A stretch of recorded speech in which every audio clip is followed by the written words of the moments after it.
Good morning बच्चों। हम लोग अपने पार्टनरशिप के 5th चैप्टर पे अब आ रहे हैं। Fundamental of partnership, admission of new partner, retirement of partner, death of partner, और अब लास्ट टॉपिक आता है dissolution of partnership firm. Dissolution of partnership firm से थ्योरी आना कंपलसरी है और न्यूमेरिकल के पॉइंट ऑफ व्यू से आता ही रहता है। और ये अब तक आपने जितना भी पढ़ा उसमें ये सबसे इजी चैप्टर माना जाता है। यहाँ पे गुडविल नहीं है, रेशियो नहीं है, न्यू बैलेंस शीट भी नहीं है, तो बहुत सारी चीज़ों से आपको छुटकारा भी मिल गया और आपके लिए इजी भी हो गया। आप अब तक जितना भी पार्टनरशिप पढ़े हो उसको प्रॉपर रिवाइज करते रहो, आपके लिए बहुत ज़रूरी है। सब भूल जाएगा अगर आप बिल्कुल टच में नहीं रहेंगे तो हम लोग स्टार्ट कर रहे हैं डिसोल्यूशन ऑफ पार्टनरशिप फर्म। यूँ तो आप इसकी थ्योरी अपने फर्स्ट ईयर में बिजनेस ऑर्गेनाइजेशन में पढ़ चुके हैं, क्योंकि ये अकाउंटेंसी के बहुत सारे चैप्टर यानी उसके थ्योरी पोर्शन हमारे बीओ के फर्स्ट ईयर और सेकेंड ईयर से टैली करते हैं।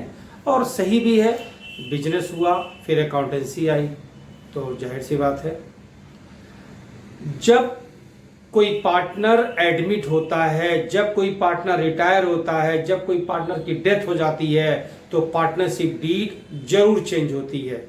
सपोज करो कि तुम दो लोग पार्टनर हो, एक पार्टनर एडमिट हुआ तो पुरानी डीड कैंसिल करोगे, फिर लिखोगे नए वाले पेज पर नई डीड बनाओगे, नया रजिस्ट्रेशन कराओगे कि अब हम 2-3 लोग हैं, इनकी ये कैप्टन के लाइबिलिटीज हैं, इनकी ड्यूटीज, ये इस कंडीशन है।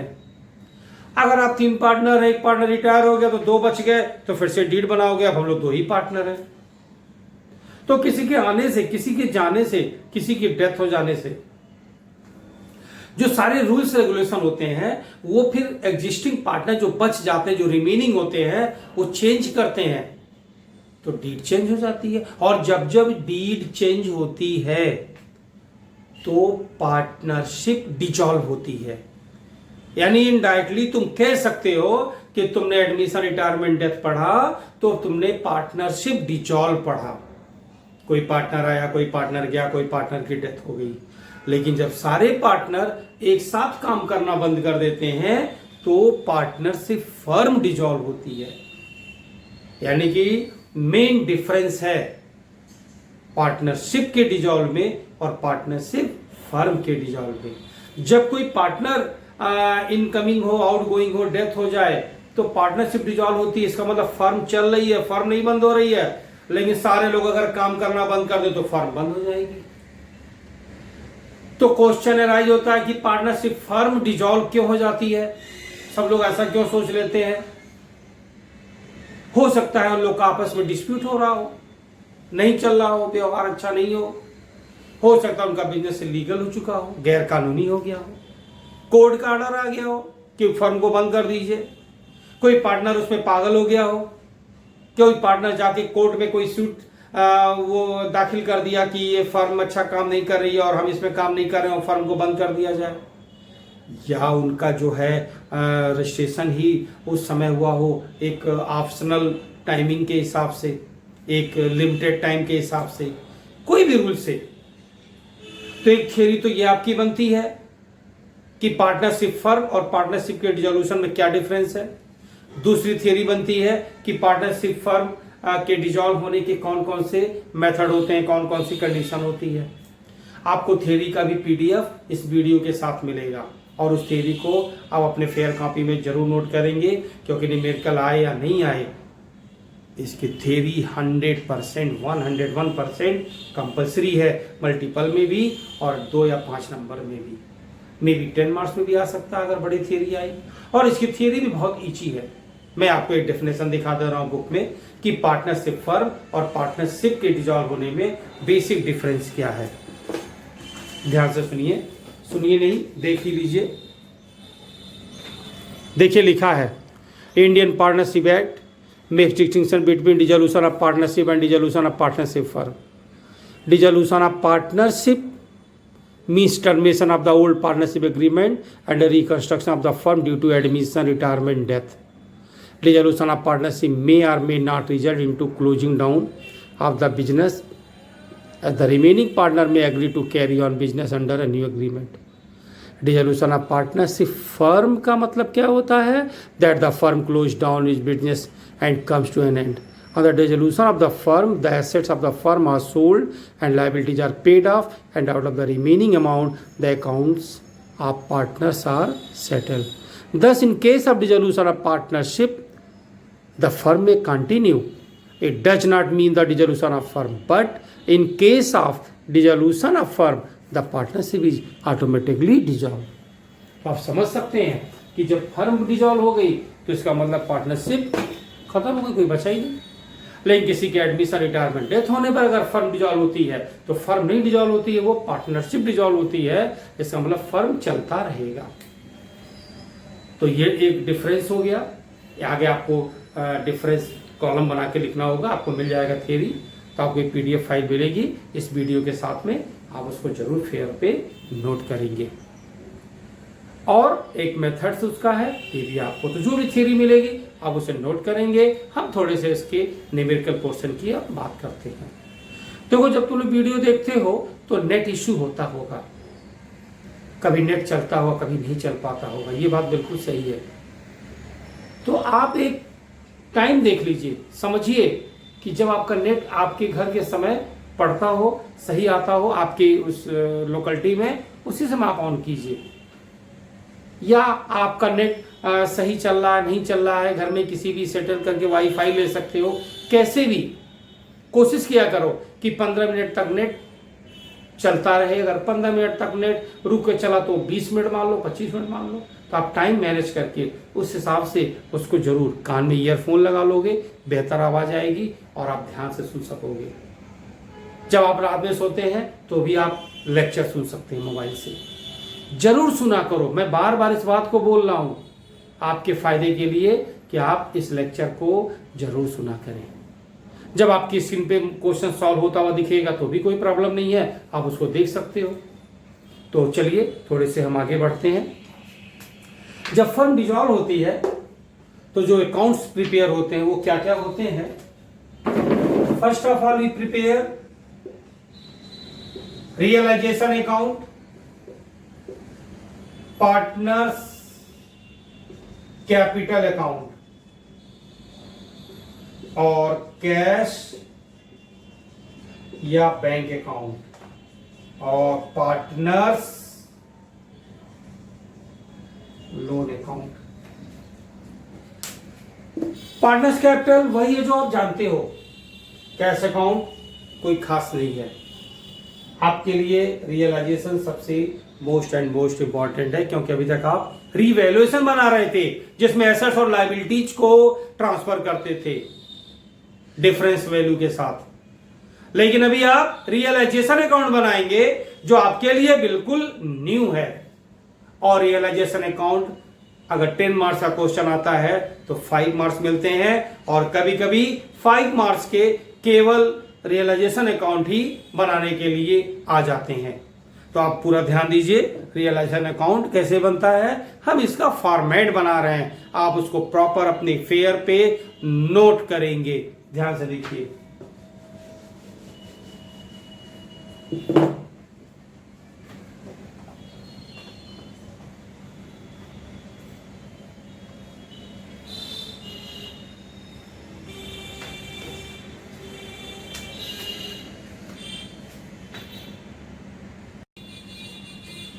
बच्चों, ये फॉर्मेट है रियलाइजेशन अकाउंट का।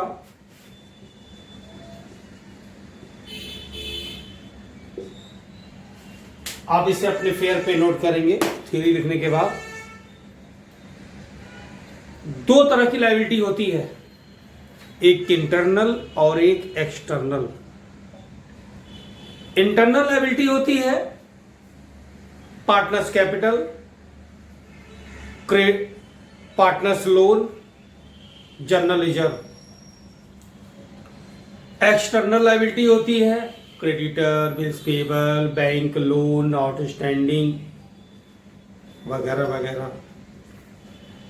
यानी जो पैसा बाहरी लोगों को देना है एक्सटर्नल लायबिलिटी, जो पैसा घर में देना है इंटरनल लायबिलिटी। तुम्ही को अगर पेमेंट करना है तो सबसे पहले तुम बाहर वालों का पेमेंट करोगे, अपने घर वालों का, अपनी फैमिली मेंबर से उधारी पैसे ले लो और किसी बाहर वाले से उधारी पैसे ले लो, और जब तुमको पैसा आ जाए तुमको लगे कि अब हम इनका लोन रिपे कर दे, तो सबसे पहले बाहर वाले का दोगे, घर वालों का तो बाद में दे दोगे, कम बचेगा तो जितना रहेगा उतना ही दे दोगे, बाहर वालों के पैसे आपको पहले देने पड़ेंगे। तो एक तरीका भी होता है, अकाउंटिंग रूल भी है, एक कॉमन रूल भी है, हम लोग की सोसाइटी का भी रूल है कि पहले हम एक्सटर्नल को ध्यान देते हैं फिर इंटरनल को। सो यहां भी ये काम होगा। रियलाइजेशन अकाउंट जब आप बनाएंगे तो आपके सामने फिर एक क्वेश्चन होगा जिसको ओल्ड बैलेंस शीट बोलते हो। जैसे तुमने old balance sheet admission retirement में देखा, यहां भी एक क्वेश्चन होगा तो उसका एक ओल्ड बैलेंस शीट होगा। उस ओल्ड बैलेंस शीट में से एसेट्स को ट्रांसफर करोगे टू सन्ड्री एसेट्स, और जब एसेट ट्रांसफर करोगे तो कैश और बैंक नहीं लाओगे, क्योंकि तुम कैश अकाउंट या बैंक अकाउंट अलग से बनाते हो इसलिए। तो ये पहला काम होगा कि आप एसेट्स को लाएंगे। दूसरा काम होता है कि अगर प्रोविजन फॉर डेटर है, यानी डेटर में से प्रोविजन लेस है उस ओल्ड बैलेंस शीट में एसेट साइड में, आप यहां दिखाएंगे by provision for bad debts. Next होता है उस ओल्ड बैलेंस शीट से आपको लायबिलिटीज लानी होती है केवल एक्सटर्नल, बाई सन्ड्री लायबिलिटीज, उनके नाम creditor, bills payable, bank loan, outstanding. क्या छोड़ दोगे except partners capital, journal reserve, partners loan और कोई प्रॉफिट लॉस। ये आपकी थर्ड एंट्री हो गई। अब आप एसेट्स को सेल करोगे, लायबिलिटीज का पेमेंट कर दोगे, क्योंकि फर्म छोड़ के जा रहे हो, कोई फर्म में रहने वाला नहीं है, तो सारे एसेट्स बेचो, लायबिलिटीज का पेमेंट करो, जो पैसा बचेगा पार्टनर्स डिस्ट्रीब्यूट कर लेंगे। तो नेक्स्ट एंट्री होती है बाय कैश या बाय बैंक भी होता है, सेल ऑफ एसेट्स। कौन सा एसेट्स कितने में सेल हुआ ये क्वेश्चन में मेंशन होता है, लिखा रहता है एडजस्टमेंट में। और कभी कभी कोई पार्टनर कोई एसेट्स खुद ही ले लेता है, यानी बाय पार्टनर्स कैपिटल, ऐसा क्वेश्चन में मेंशन होगा। एबीसी पार्टनर ने, बी ने स्टॉक ले लिया, सी ने फर्नीचर ले लिया वगैरह वगैरह, तो bye partners capital, assets taken over by partner. ये जो ब्रैकेट में मैंने लिखा है आपके समझने के लिए, जिससे आपको इजीली समझ में आ जाएगा। जब आपका एसेट डिस्पोज हो गया, कैश बेचे या कोई पार्टनर ले लिया, फिर तुम लायबिलिटीज का पेमेंट करोगे to cash. 6 number entry, liabilities paid up. और कभी कभी लायबिलिटीज का पेमेंट कोई पार्टनर खुद ही कर देता है, तो to partners capital, liabilities paid by partner. सारा काम होता है, दौड़ धूप खर्चा पानी तो लगता ही है, पैसे खर्च होते हैं, और नॉर्मली ये वर्क किसी कोर्ट के द्वारा ही होता है, ऑक्शन होता है, इनकी नीलामी होती है।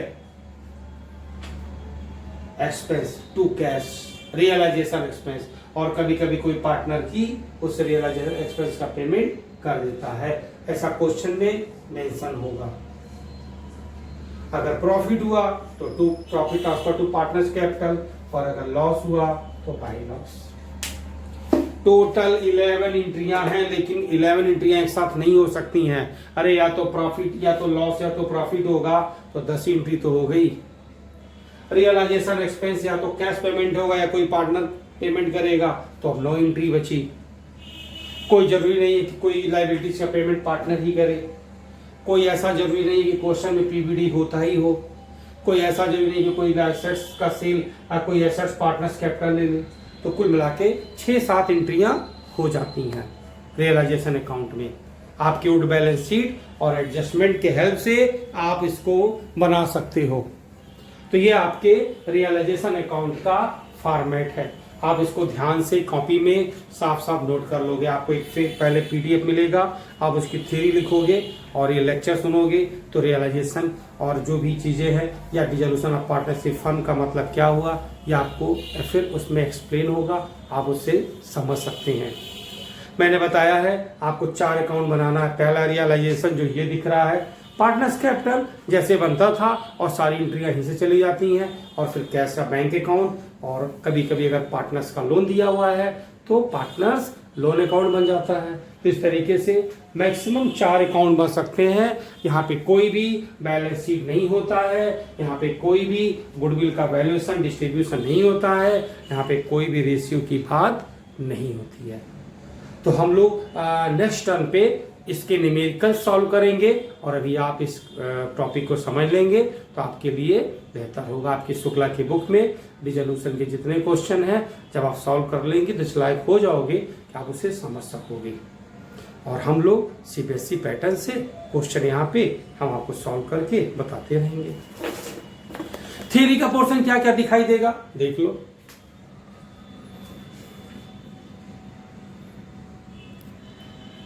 एक तो ये मीनिंग हो गई, मैंने बताया dissolution of partnership in case of ratio कब कब होता है, एडमिशन, रिटायरमेंट, डेथ, कई सारे रीजन होते हैं।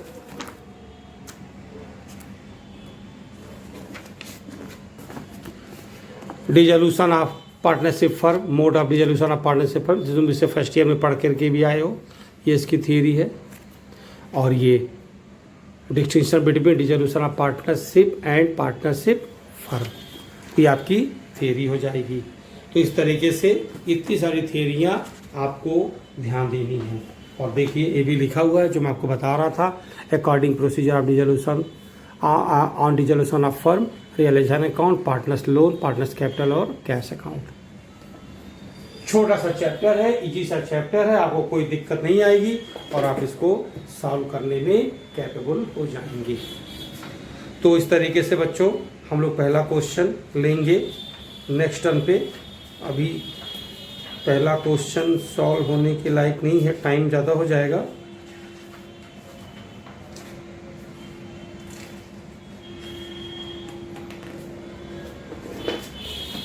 एक थ्योरी आपको और मिलेगी,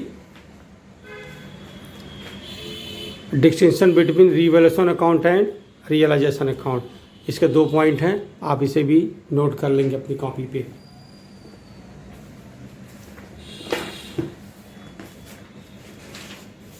तो बच्चों ये आप नोट कर लेंगे, बाकी थ्योरी आप देख लेंगे और नेक्स्ट टर्न पे हम लोग न्यूमेरिकल सॉल्व करेंगे इसका। ठीक है बच्चों।